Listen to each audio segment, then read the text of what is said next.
کیا ہم نے موٹر وے تمہارے احتجاج کے لیے بنائی تھی؟ عوام کی خدمت کرو، پنجاب پر حملے نہیں۔ صدر نون لیگ نواز شریف کا خیبر پختونخوا حکومت کو مشورہ، کہا پنجاب اور خیبر پختونخوا کو لڑانے والے کیا چاہتے ہیں؟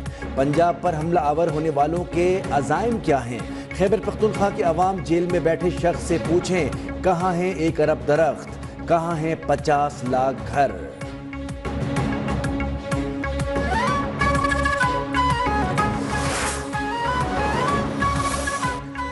آج پنجاب میں احتجاج کی کال پر کوئی نہیں نکلا۔ جیل سے جلاؤ گھراؤ کا پیغام آتا ہے تو گالم گلوچ شروع ہو جاتی ہے۔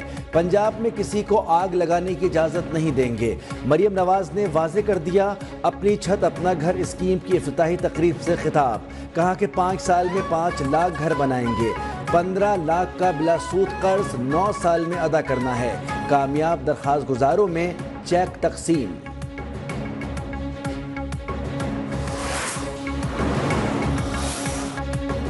63A نظر ثانی کیس کی سماعت کرنے والے بینچ پر پی ٹی آئی کا اعتراض مسترد۔ بیرسٹر علی ظفر کی بانی پی ٹی آئی سے مشاورت کی استدعا منظور۔ چیف جسٹس نے کہا کہ بینچ بنانے والی کمیٹی کے رکن پر اعتراض کریں گے تو وہ کسی بینچ کا حصہ ہی نہیں بن سکیں گے۔ ہم نے وہ مقدمات بھی سنے جو کوئی سننا نہیں چاہتا تھا۔ یہاں تو فیصلوں کو رجسٹرار سے ختم کرایا جاتا رہا ہے۔ بینچ میں شامل ہونے کے لیے کسی کو مجبور تو نہیں کر سکتا۔ کسی جج یا وکیل کو اجازت نہیں دوں گا کہ میرے مائنڈ پر بات کرے۔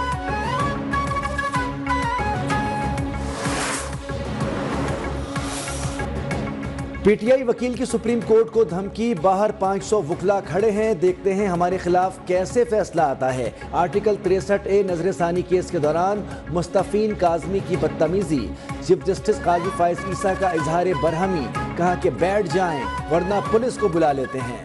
بیرسٹر علی ظفر سے پوچھا یہ کیا ہو رہا ہے کہ آپ آئیں اور بے عزت کریں؟ ججز سے بدتمیزی کا یہ طریقہ اب عام ہو گیا ہے۔ جسٹس جمال بولے جو تھوڑی بہت ہمدردی تھی آپ کے رویے سے وہ بھی ختم ہو گئی۔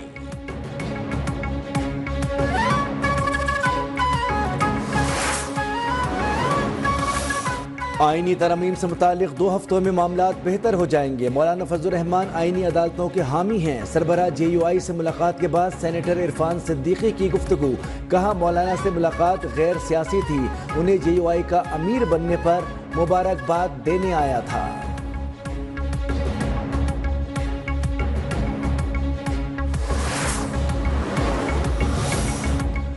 آئینی ترمیم کا نہ مسودہ ملا نہ اسے دیکھنے کی خواہش ہے، ہمارے ارکان ساتھ ہیں، حکومت آئینی ترمیم نہیں کرا سکتی۔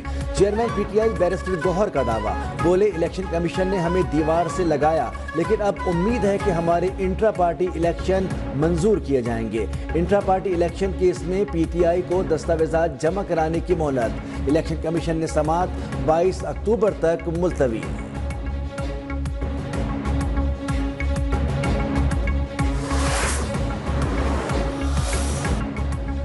پائیدار معاشی استحکام کے لیے بنیادی اصلاحات ہونا ہوں گی، tax to G D P میں اضافہ کرنا ہے۔ وزیر خزانہ محمد اورنگزیب کا اسلام آباد میں تقریب سے خطاب، کہا ہماری معیشت بہتری کی جانب گامزن ہے، حکومت کی کوششوں سے مہنگائی کی شرح میں مسلسل کمی آ رہی ہے، بینکنگ سیکٹر سرمایہ کاروں کو سہولت فراہم کرے گا۔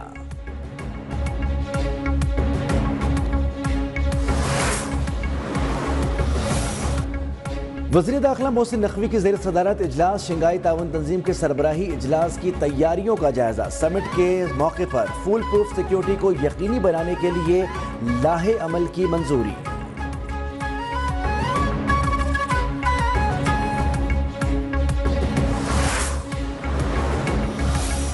ملائیشیا کے وزیر خارجہ محمد حسن اسلام آباد پہنچ گئے، ایڈیشنل سیکرٹری خارجہ عمران احمد صدیقی کی جانب سے استقبال۔ ملائیشیا کے وزیر اعظم انور ابراہیم بھی 3 روزہ دورے پر پاکستان پر آج اسلام آباد پہنچیں گے۔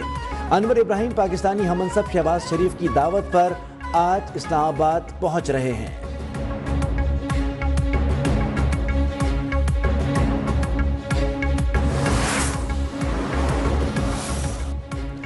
پاکستان اور روس کے مابین 2 طرفہ سرمایہ کاری کے لیے پیش رفت، ماسکو میں اہم شعبوں میں تعاون اور سرمایہ کاری کے لیے مفاہمت کی یادداشت پر دستخط۔ وفاقی وزیر عبدالعلیم خان کی بھی تقریب میں شرکت، کہا ٹریڈ، ٹورزم اور دیگر شعبوں میں مشترکہ کاروباری سرگرمیاں ہوں گی۔ روس کے دورے کا مقصد بزنس کمیونٹی اور سرمایہ کاروں کو نزدیک لانا ہے۔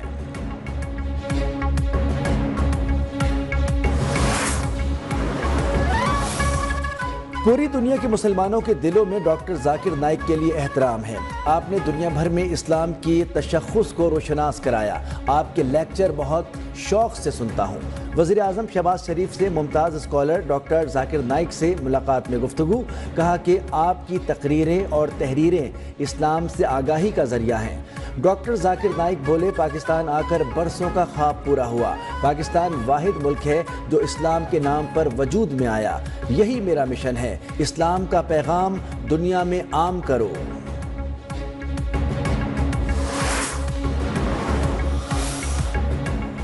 بانی پی ٹی آئی اب صرف پاکستان کے لیڈر نہیں بلکہ دنیا اسلام کے لیڈر بن چکے۔ اقوام متحدہ میں اصل خطاب تو بانی پی ٹی آئی کا تھا۔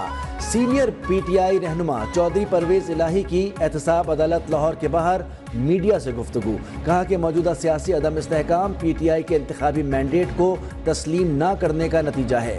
رہنماؤں اور کارکنوں پر جتنے مرضی جھوٹے پرچے کروا لو، لیکن اب ظلم کے بادل چھٹنے والے ہیں۔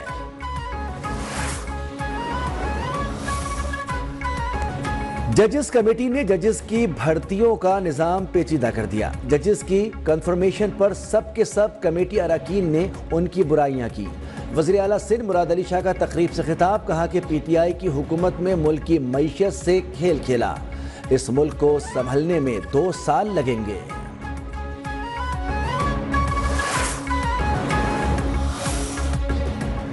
کیس سے ثابت ہونے کے باوجود بانی پی ٹی آئی کو گڈ ٹو سی یو کہا گیا۔ جیل میں ملنے کے لیے بانی سے لسٹ مانگی گئی کہ آپ کس کس سے ملنا چاہتے ہیں، یہ سہولت عام قیدیوں کو کیوں نہیں؟ وزیر اطلاع سندھ شرجیل میمن کا سوال، کہا کہ عدالتوں کا کام آئین کی تشریح کرنا ہے، اسے توڑنا مروڑنا نہیں۔ چند لوگوں کی خواہشات پر قانون کو بلڈوز نہ کیا جائے۔ اراکین پارلیمنٹ کو آئین سازی کا مکمل اختیار ہے۔ میثاق جمہوریت میں آئینی عدالت بھی شامل تھی۔